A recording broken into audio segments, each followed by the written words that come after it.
So about 10 years ago on a trip to Singapore, I discovered my most favorite fruit in the world, the mangosteen.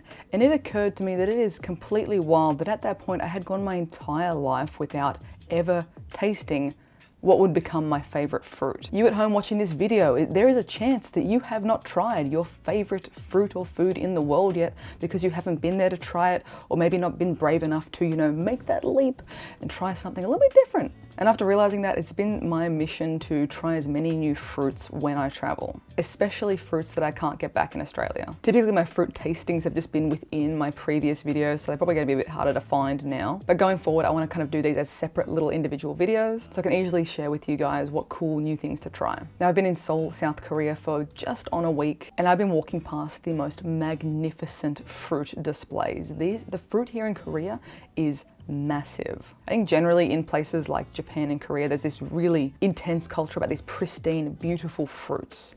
Massive fruits. There's one fruit that I would love to try here in Korea, the hallabong, but it is sadly not in season at the moment as far as I'm aware. I just have not seen it anywhere, and I'm pretty sure a few people have said it's just not in season. I do, however, have a little hallabong here as a gift. A massive thank you to the South Korean community here and for my lovely eggies for gifting this adorable hallabong Pikachu. Now, if you've played any Animal Crossing games before, you'll recognize this orange as the perfect orange. And with a reputation like that, who wouldn't want to try it? So if you've tried this fruit before, leave a little comment down below. How does it compare to other citrus fruits?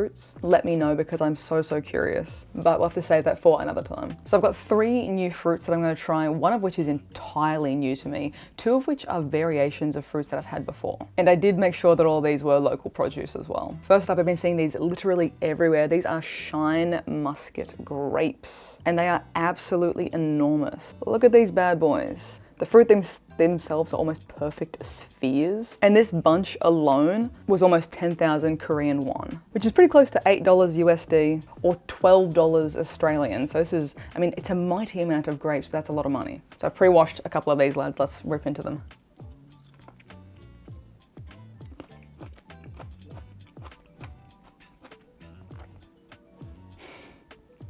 All right.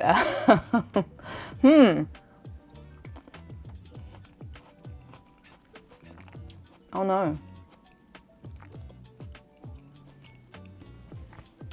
I think that is possibly the first ever new fruit trying letdown. I guess I can't compare these to American grapes because I've tried your guys' cotton candy grapes, which are just insane. That's some freak of nature. That's some freak of nature business. But let's try the other one. They honestly just taste like Australian green grapes that you get from the shops. They're about half the price. They're about half the girth also, the Aussie grapes. But honestly, they even might be a slightly bit less flavorful than the grapes at home. No, yeah.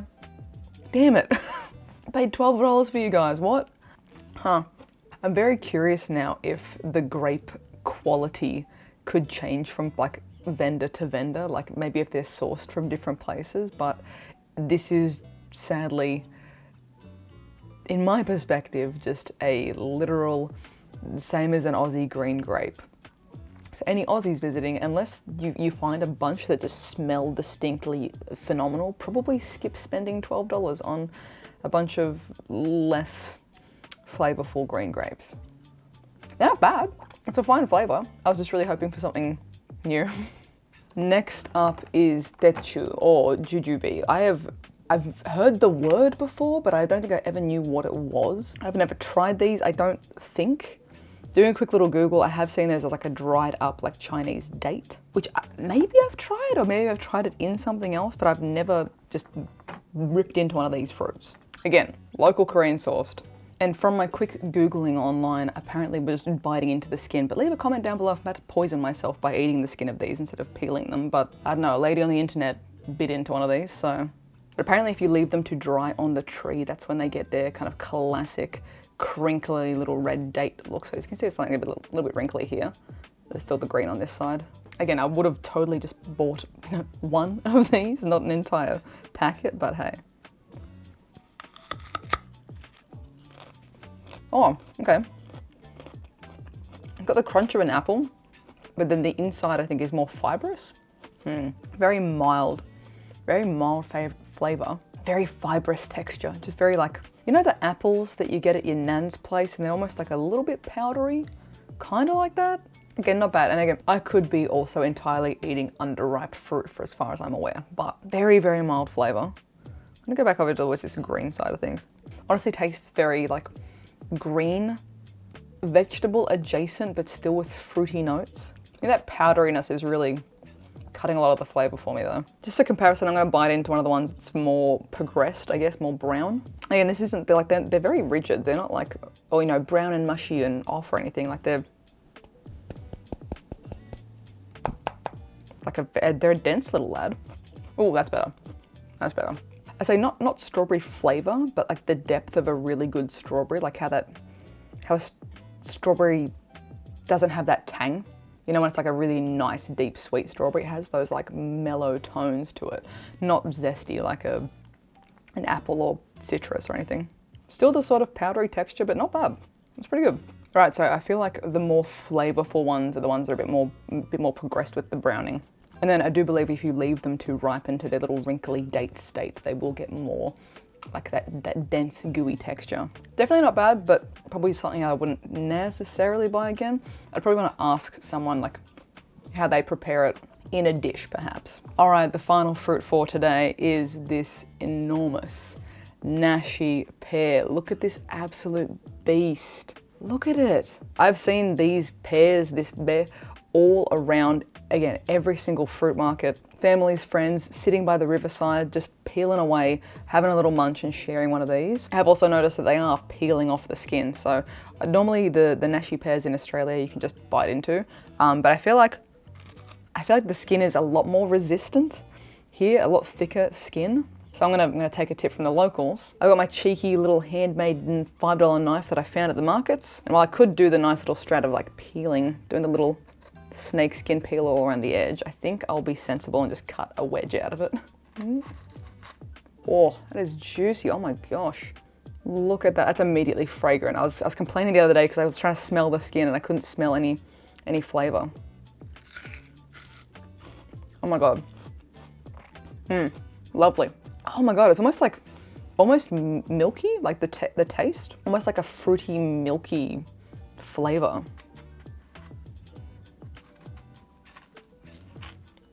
It is like phenomenally juicy, almost like, you know, just wet. Look at that though, just perfectly Snow White. Holy moly. That is like incredibly, like, that could be, almost as like wet as a watermelon, like super juicy. It almost has that really light flavor of like, really light like rock melon or like melon in Japan, like the honeydew melon, like very delicate, like a little 5% flavor. That's lovely. That's very eatable. Would purchase again. I think this was around 7,000 won, which is about $8 Australian, $5-ish USD. So I mean, $5 for that size though. That's not, oh gosh, not the worst. It is massive. Again, it is still fairly expensive for fruit, but you're getting a whole meal out of that. Easily good sharing size. I'm gonna try a bit of the skin. Okay, the skin's not bad, the skin's fine. I think it's definitely better without the skin though. All right, big yes recommendation for the Nashi pear, the big pear. Jujube, take it or leave it, honestly. It was still a nice flavor though. And the grapes, that's sadly a massive letdown. I think I'd like to try them one more time just to make sure I wasn't just getting ones that weren't maybe fully in season, but honestly, the grapes at home were just fine and were not close to like $15 or whatever. Thank you guys for watching. Let me know in the comments, what fruit should I try in your country? Where are you from? And what is like the coolest fruit that you guys think that you have? I hope you're having a wonderful morning, noon, night, whatever time it is for you, and I'll catch you guys in the next one. Bye.